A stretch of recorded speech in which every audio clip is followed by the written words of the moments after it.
దేశవ్యాప్తంగా సంచలనం సృష్టిస్తున్న వ్యాపం కుంభకోణం తీగ హైదరాబాద్లోనే కదిలింది. వ్యాపం కేసును దర్యాప్తు చేసిన మధ్యప్రదేశ్ సిట్ నివేదికలో గోల్మాల్ జరిగినట్లు నగరానికి చెందిన ప్రముఖ ఫోరెన్సిక్ ప్రయోగశాల ట్రూత్ ల్యాబ్స్ గుర్తించింది. సిట్ నివేదికలో పలువురు ముఖ్య నేతల పేర్లు తొలగించినట్లు నగర ఫోరెన్సిక్ నిపుణులు నిర్ధారించారు. ఈ వ్యవహారంలో ట్రూత్ ల్యాబ్స్ ఎందుకు జోక్యం చేసుకుంది, నివేదిక నిగ్గు తేల్చాలని ఎవరు సంప్రదించారు, ఎలా నిర్ధారించారు, ఏం నివేదిక ఇచ్చారన్న విషయాలను ట్రూత్ ల్యాబ్స్ వ్యవస్థాపకుడు ప్రముఖ ఫోరెన్సిక్ నిపుణుడు కేపీసీ గాంధీ ఈటీవీ ముఖాముఖిలో వివరించారు. అంతర్జాతీయంగా ప్రతిష్టాత్మకమైన పేరున్న ట్రూత్ ల్యాబ్స్ మరొక కీలకమైన కుంభకోణం వెలుగులోకి రావడంలో కారణమైంది. దేశవ్యాప్తంగా ప్రకంపనలు సృష్టిస్తున్న వ్యాపం కుంభకోణానికి సంబంధించిన ఒక కీలకమైన నివేదికలను కూడా ట్రూత్ ల్యాబ్స్ ఇచ్చింది. దీనికి సంబంధించి అంటే ఎలాంటి నివేదికలు ఇచ్చింది, అదే గతంలో కూడా ఇలాంటికి సంబంధించిన పరీక్షలకు సంబంధించి ఎలాంటి కుంభకోణాలు జరిగాయనే విషయాన్ని ట్రూత్ ల్యాబ్స్ వ్యవస్థాపకులు కేపీసీ గాంధీ గారిని అడిగి తెలుసుకుందాం. గాంధీ గారు, అంటే ముఖ్యంగా ఈ ప్రస్తుతం వ్యాపం కుంభకోణం దేశవ్యాప్తంగా ఒక ప్రకంపనలు సృష్టిస్తుంది. ఈ నేపథ్యంలో అంటే దీనికి ట్రూత్ ల్యాబ్స్కి సంబంధించి ఎలాంటి సంబంధం, అంటే ముఖ్యంగా మీరు దీనికి సంబంధించి కొన్ని నివేదికలు కూడా ఇచ్చినట్టుగా తెలుస్తుంది, వాటికి సంబంధించిన వివరాలు ఏంటి? ఈ వ్యాపం స్కాండల్ మాకు ఒక స్టేజ్లో మాకు రిఫర్ చేశారనమాట. ఇనీషియల్గా లాస్ట్ సెవరల్ ఇయర్స్ నుంచి కూడా దీంట్లో స్కాండలస్ థింగ్స్ జరుగుతున్నాయని చెప్పేసి నెంబర్ ఆఫ్ పీపుల్ రిపోర్ట్స్ ఇవ్వడము, ఇన్వెస్టిగేషన్ జరగడము, అండ్ లాస్ట్లో ఒక సెపరేట్ ఇన్వెస్టిగేషన్ టీం ఒకటి, స్పెషల్ ఇన్వెస్టిగేషన్ టీం ఒకటి ఫామ్ చేసి దాన్ని రిపోర్ట్ ఆధారంగా ఫైనల్గా స్టేజ్లో ఒక రిపోర్ట్ ప్రిపేర్ చేసి అది రివీల్ చేయడం జరిగిందనమాట. ఆ స్టేజ్లో ఏంటంటే కొంత రిపోర్ట్లో ప్రాపర్గా ఇన్వెస్టిగేషన్ జరగలేదు, కొన్ని ఫ్యాక్ట్స్ బయటికి రాలేదు అనే విషయం కొంతమంది పొలిటికల్ లీడర్స్కి ప్లస్ బ్యూరోక్రాట్స్కి తెలిసి ఆ ఇన్ఫర్మేషన్ బేసిస్ మీద మమ్మల్ని అప్రోచ్ అయ్యారు. ఈ source of this information is from a whistle blower who was asked to manipulate the records containing certain information which is little embarrassing to some of the politicians, bureaucrats and other people అని చెప్పారు. అంటే ఏంటి, original కంటెంట్లో అంటే total ఏ investigation చేసిన hard డిస్క్లు, computerised డేటాలో ఇన్ఫర్మేషన్లు కొంత suppress చేశారని చెప్పేసి వీళ్ళ ఉద్దేశం అనమాట. సో స్పెషల్ ఇన్వెస్టిగేషన్ టీం వాళ్ళు చేసిన డేటాలో కొన్ని కంటెంట్స్, ఎక్సెల్ షీట్ అని కాంటెంట్స్లో ఈ డేటా వాళ్ళు మాకు ఇచ్చారు. దీని ప్రకారం వీళ్ళందరూ కూడా ఇన్వాల్వ్ అయి ఉన్నారు దీంట్లోనూ. వీళ్ళు ఇన్వాల్వ్ అయి ఉంటే పర్వాలేదు, కానీ బట్ చాలామంది అదర్ పీపుల్ ఇన్వాల్వ్ అయినట్టు మాకు ఆధారాలు ఉన్నాయి కాబట్టి వాళ్ళు ఉన్నారా లేదనేది ఈ డేటా చూసి చెప్పని చెప్పారు. సో అకార్డింగ్లీ మేము ఆ డేటా కంప్లీట్గా స్టడీ చేసాం. సెవరల్ డేస్ పట్టింది మాకు అది. సో సెవరల్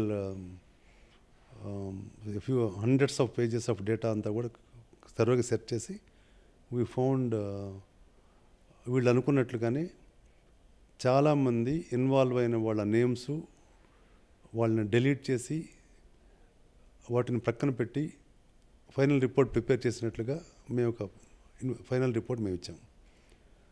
ఆ రిపోర్ట్ ఎప్పుడైతే బయటకు వచ్చిందో, these are all the other people, అంటే ఒరిజినల్గా only few politicians and bureaucrats ఉన్నారని తెలిసింది కాకుండా there are so many other politicians and bureaucrats are involve అని మేము ఇచ్చిన రిపోర్టు ఎప్పుడైతే వాళ్ళకి మేము ఇచ్చామో ఆ రిపోర్ట్ బేసిస్ మీద they have gone to approach the higher court plus వేరే ఇన్వెస్టిగేషన్ ఏజెన్సీస్ కూడా మాట్లాడడం.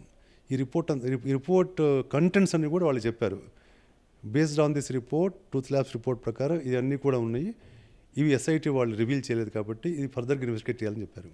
So the basis for referring this case to CBI is only the reports which we have given revealing all the facts. So truth labs మేము ముందుగానే చెప్పాము, truth labs reveals all the facts, we can suppress the facts అని. We revealed all the facts which are now being investigated. ఇప్పుడు ప్రస్తుతం ఈ కేసును సిబిఐకి కూడా అప్పగించారు. అంటే సిబిఐ అధికారులు కానీ గతంలో ఎవరైనా పోలీస్ అధికారులు కానీ మీకు ఈ రిపోర్టుకు సంబంధించి ఏమైనా సంప్రదించారా? పోలీస్ అధికారి ఎస్ఐటీ వాళ్ళే మమ్మల్ని మళ్ళీ తర్వాత అడిగారనమాట, మీరు ఈ రిపోర్ట్ ఇచ్చారు కదా, దీనికి బేసిస్ ఏంటని. సో రిపోర్ట్ ఇచ్చిన మాట ఇది రిపోర్ట్ ఇచ్చాము. బేసిస్ ఏంటంటే మాకు ఎక్స్ట్రా ఎవిడెన్షియరీ మెటీరియల్ మాకు సప్లై చేశారు. అది ఆ సప్లై చేసిన వాళ్ళు ఎక్కడ సప్లై చేశారనేది మీరు వాళ్ళని అడగాలని చెప్పేసి మేము అడిగాం. గతంలో కూడా ఇలాంటి కేసులు చాలా మీరు పరిశీలించారు. అంటే వీటి ప్రధానంగా ఎలాంటి ఈ కుంభకోణాలు ఏ విధంగా జరుగుతున్నాయి, ముఖ్యంగా ప్రవేశ పరీక్షలు కానీ ఉద్యోగ దానికి సంబంధించిన పరీక్షల్లో కానీ?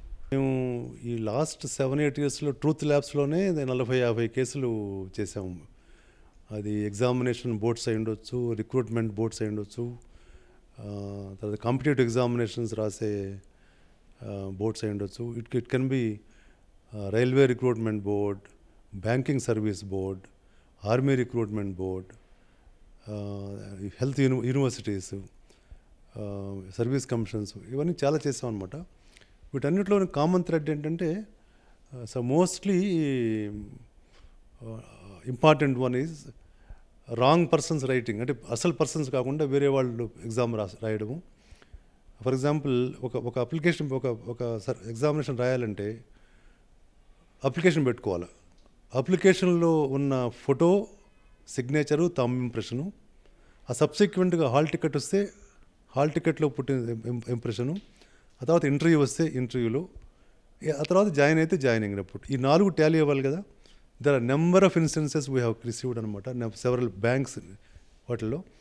ఇప్పుడు కరెంట్గా బ్యాంక్లో ఉద్యోగం చేసేవాళ్ళు వేరే వాళ్ళు, అప్లై చేసింది వేరే వాళ్ళు, రాసింది వేరే వాళ్ళు. ఇవన్నీ సర్వీస్లో జాయిన్ అయ్యి ఆల్రెడీ కొంత సర్వీస్ అయిపోయిన తర్వాత మేము పట్టుకున్న కేసులు కొన్ని చాలా వరకు బయటకు వచ్చినాయి. ఇది ఒక ఎత్తు. Second, use of technology. ఈ టెక్నాలజీ ఉపయోగించుకొని ఈ స్కాండల్ చేసే వాళ్ళందరూ కూడా టెక్నాలజీ రాంగ్ డైరెక్షన్లో ఉపయోగించుకొని దే ఆర్ టేకింగ్ అడ్వాంటేజ్ అనమాట.